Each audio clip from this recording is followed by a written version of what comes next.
Hello student, आप सभी का स्वागत है इस वीडियो में, जिसमें कि हम नई प्रश्नावली शुरू करने जा रहे हैं, जो कि है त्रिकोणमिति के कुछ अनुप्रयोग। इसको ऊंचाई दूरी के नाम से भी जानते हैं। एनसीईआरटी में त्रिकोणमिति के कुछ अनुप्रयोग के नाम से दिया है, ठीक, या तो ऊंचाई दूरी। अब इसमें इसको चालू करने से पहले या इसको शुरू करने से पहले देख लेते हैं चार चीज़ों को ध्यान देना होगा। एक ठो कि क्षैतिज स्तर, एक तो दृष्टि रेखा, एक तो उन्नयन कोण, एक अवनमन कोण।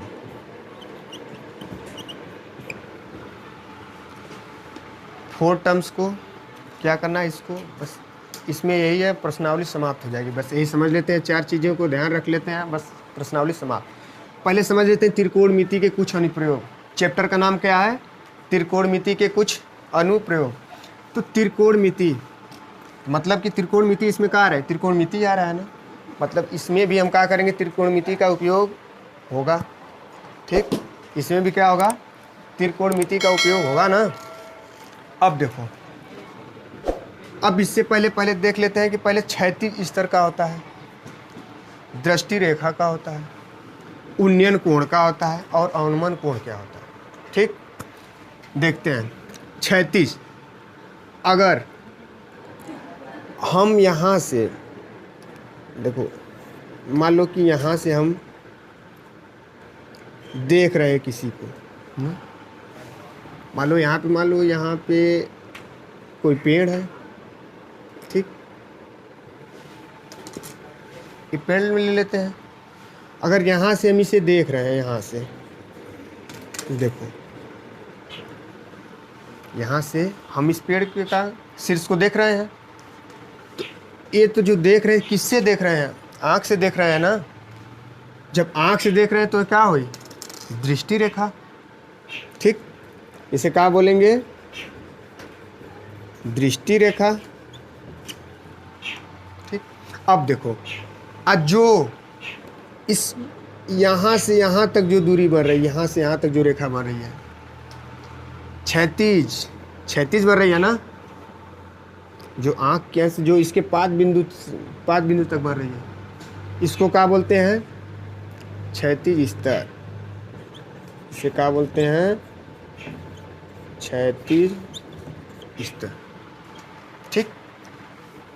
अब समझ दिया। दृष्टि रेखा के बाद समझ में आ गया कि यहाँ से आँख से जिस चीज़ को हम देख रहे हैं, उसके शीर्ष को, उसे बोलेंगे दृष्टि रेखा, ठीक।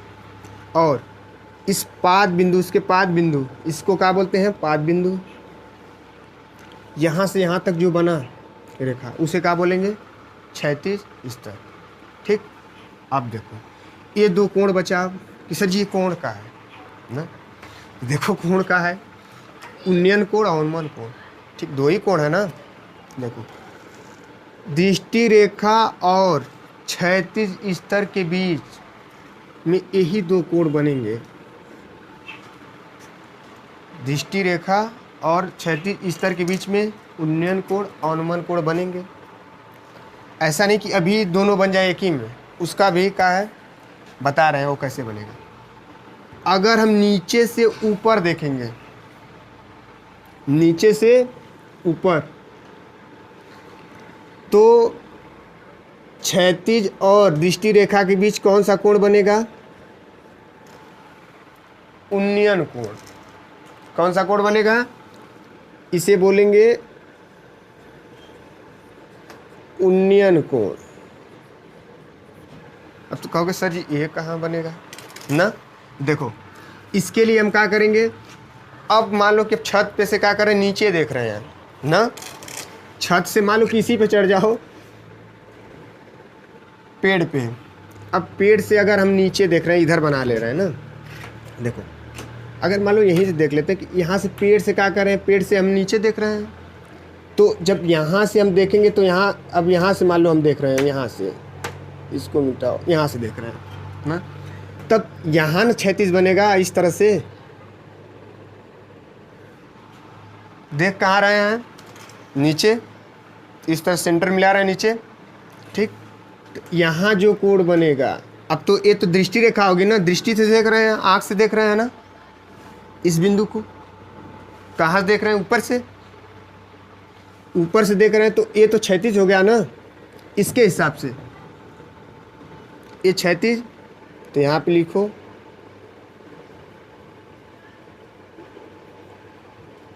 क्षैतिज स्तर, ठीक। अब देखो, अब क्षैतिज स्तर हम क्या बोले हैं कि क्षैतिज स्तर और दृष्टि रेखा के बीच में कोण बनेगा, यही दोनों। अब हम कैसे बनेगा, जब नीचे से देखेंगे तो उन्नयन कोण, ऊपर से देखेंगे तो अवनमन कोण, अवनमन कोण, ठीक। हम क्या कहें कि जब नीचे से देखेंगे तो उन्नयन कोण, ऊपर से देखेंगे तो अवनमन कोण, ठीक। अब आ जाते हैं इससे, इस बिंदु को क्या बोलते हैं, पाद बिंदु बोलते हैं, ठीक। अब समझ में आ गया, क्षैतिज स्तर, दृष्टि रेखा, उन्नयन कोण, अवनमन कोण, यही काम है इसमें ना। इसी से क्या होती है प्रश्नावली, क्या होता है कि इस प्रश्नावली में डायग्राम बनाया जाता है ना। सवाल को पढ़ो, डायग्राम बनाओ, डायग्राम जब बन गया सवाल हल हो जाएगा, ठीक। तो पहले तो त्रिकोणमिति कुछ अनुप्रयोग, इसमें त्रिकोणमिति भी, ये शब्द का आया है त्रिकोणमिति ना, तो त्रिकोणमिति हम पढ़ा चुके हैं, त्रिकोणमिति चैप्टर पढ़ा चुके हैं ना, तभी ना इस पे आए ऊंचाई उधरी पे। जब त्रिकोणमिति पढ़ा दें तो इसमें त्रिकोणमिति का भी कुछ काम होगा, तभी ना यहाँ पे त्रिकोणमिति लिखा गया है, कुछ काम होगा त्रिकोणमिति का भी। तो देखो त्रिकोणमिति का काम क्या है कि इसमें का यूज होगा। हम त्रिकोणमिति अनुपात बताए थे, त्रिकोणमिति अनुपात बताए थे कि 6 अनुपात होता है। त्रिकोणमिति का अनुपात होता है, 6 अनुपात होता है, साइन कास टैन कोट सेक कोसेक, 6 अनुपात। अब इसमें त्रिकोणमिति के कुछ अनुप्रयोग में बस 3 अनुपात का विशेष, 3 अनुपात खाली यूज होगा, 3 अनुपात यूज होगा। कौन कौन सा, एक ठो तो साइन, एक ठो कास, एक टैन, 3। और बचा क्या, sine cos tan cot sec cosec, इनका यूज नहीं होगा ना। लगभग में इसी से काम हो जाएगा, यही 3, साइन कॉस टैन, 3 से क्या हो जाएगा प्रश्नावली समाप्त। बहुत बड़ी प्रश्नावली नहीं है, लगभग में बोर्ड के पेपर में 4-6 नंबर की पूछती है, 4 नंबर की दे दे सवाल, या तो 6 नंबर की ना। अब देखो साइन थीटा बराबर क्या होता है, हम बताए थे कि लाल बटे के कक्का, इधर से चालू करो, इसे क्या बोलेंगे, साइन कास टैन, ठीक। साइन थीटा लंब, यल से लंब, के से कर्ण, तो लंब बटे के कर्ण, कास आधार बटे के कर्ण, टैन लंब बटे के आधार। अब इधर से चलो, टैन का उल्टा काट, सेक का उल्टा कॉस, कोसेक का उल्टा साइन। अब आओ इधर, साइन थीटा बराबर यल बाई के, तो लंब बटे के, यल बाई के लंब बटे के कर्ण। कॉस थीटा बराबर आधार बटे के कर्ण, तो ए बटा के। टेन थीटा बराबर लंब बटे के आधार, तो लंब यल बटा के ए, ठीक, ये भी लिख लो। कॉट आधार बटे के लंब, फिर सेक कर्ण बटे के आधार, तो के बटा के ए, ठीक। कोसेक कर्ण बटा के लंब, के बटा के यल। ठीक, अब देखो, अब इसमें त्रिकोणमिति सारणी, जैसे कि वो भी याद होना चाहिए। Sine 30, sine 0, sine 30, sine 45, sine 60, sine 90, फिर tan का, इन तीन चीज का सारणी याद करना होगा ना। tan का, cos का, साइन का, समाप्त हो जाएगा ना। जैसे देखो साइन, ये तो हो गया tan 30, ऐसे करके इन सबों का सारणी याद करना ही होगा ना। अब इस पर एक सवाल क्या करते हैं बता देते हैं, एक उदाहरण ले लेते हैं, इस पर बता दें कैसे सवाल आती है ना? इसके बाद जब अगली वीडियो आएगी तो उसमें प्रश्नावली चालू कर देंगे, शुरू कर देंगे। ठीक, आते हैं एक सवाल बताते हैं इस पर। और अगर जैसे कि पिछली वीडियो अगर जो नहीं देखा है, पिछली वीडियो का मतलब जो त्रिकोणमिति पढ़ा चुके, त्रिकोणमिति का परिचय चैप्टर, तो वो अगर देखना चाहता है तो डिस्क्रिप्शन में लिंक है, जाकर पूरा वीडियो देखो, आराम से मजा लो। देखो पहला उदाहरण है। ठीक, अभी पीछे बता चुके हैं, जो उन्नयन कोण, अनुमान कोण, सब चीज़ बता दी है, दृष्टि रेखा, छेदी स्तर। अब एक सवाल लगा लेते हैं उदाहरण की। ठीक, समझ में आ जाएगा। देखो कह रहा है कि धरती पर एक मीनार ऊर्ध्वाधर खड़ी है। किस पे खड़ी है? धरती पे खड़ी है। धरती पे खड़ा करो कि धरती पे खड़ी है, ऊर्ध्वाधर। ऊर्ध्वाधर मतलब खड़ी एकदम। पट तो खड़ी नहीं ना होगी कि पट हो जाए, ऐसा तो होगा नहीं। ऊर्ध्वाधर खड़ी है। ठीक, ऊर्ध्वाधर हम किसको खड़ा किए? मीनार को। अब देखो धरती के एक बिंदु से, धरती के किसी एक बिंदु से, अभी आगे पढ़ लेते हैं, जो मीनार के 5 बिंदु से 15 मीटर दूर है। मतलब कि जो मीनार का 5 बिंदु है उससे 15 मीटर दूर किसी एक बिंदु है धरती का, 15 मीटर दूर। ये है 15 मीटर यहाँ से यहाँ तक। ठीक, मीनार के शिखर का उन्नयन कोण, उन्नयन का मतलब मीनार के ऊपर देखेंगे ना, ऊपर, तो उसे उन्नयन कोण बोलते हैं ना। नीचे देखेंगे तो अवनमन। तो यहाँ से यहाँ तक उन्नयन कोण कई अंश है। देखो यहाँ पे दिया है कि उन्नयन कोण 60 अंश है, 60 अंश। ठीक, अब देखो इसको बिंदु को मान लेते हैं कि ए बिंदु, बी, सी।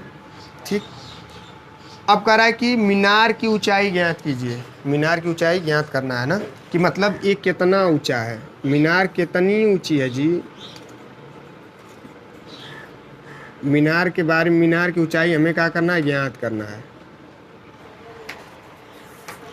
कह रहा है कि धरती पर एक मीनार ऊर्ध्वाधर खड़ी है। धरती के एक बिंदु से, जो मीनार के 5 बिंदु से 15 मीटर दूर, मीनार के पास से 15 मीटर दूर से देख रहे हैं मीनार के शिखर का उन्नयन कोण कितना अंश है? 60 अंश है। अब देखो मीनार के शिखर का उन्नयन कोण 60 अंश है, मीनार की ऊंचाई ज्ञात कीजिए। हम क्या बताए थे कि त्रिकोणमिति में कई अनुपात काम देगा, इसमें उपयोग होगा।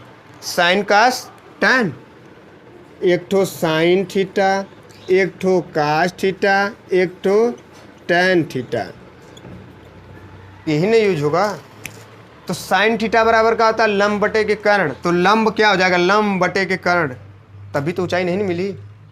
कास थीटा आधार बटे के कर्ण, ऊंचाई कहाँ आई इसमें? तो क्या यूज होगा? टैन थीटा बराबर लंब बटे के आधार। तो लंब बटे के आधार, तो ले लेते हैं कि टैन थीटा बराबर, टैन थीटा का मान 60 अंश, लंब कितना है? h, आधार 15 मीटर। ठीक, टैन 60 का मान कितना होता है? √3 बराबर h अपान के 15, तिर्रा गुणा कर दो। h बराबर 15 √3 मीटर। ठीक, एच बराबर कितना मीटर आ गई, मीनार की ऊंचाई कितना है 15 करोड़ी में 3 मीटर। या तो √3 का मान भी रख के गुणा कर लो, एग्जैक्ट मान निकल जाए। तो लगभग में कितना 15 करोड़ी में 3 मीटर। ठीक, समझ में आया ना कि धरती पर एक मीनार खड़ी है, खड़ा करो, उसे मालूम नहीं ऊंचाई कितना है, बाकी तो ये मालूम है कि हम देख रहे हैं 60 अंश पे। दूरी भी मालूम है कि यहाँ से यहाँ तक हम देख रहे हैं, तो यहाँ से यहाँ तक देख रहे हैं तो कितना दूरी है ये भी मालूम है, तो ऊंचाई निकाल लिया 10 से। ठीक, इस तरह से सवाल लगेगी। अब आएंगे अगली वीडियो लेकर, तक क्या होगा उसमें कि पूरा प्रश्नावली एक्सरसाइज चालू करेंगे एकदम नई वीडियो, नई जोश से, नई प्रश्नावली, नई जोश से चालू होगा वीडियो। ठीक।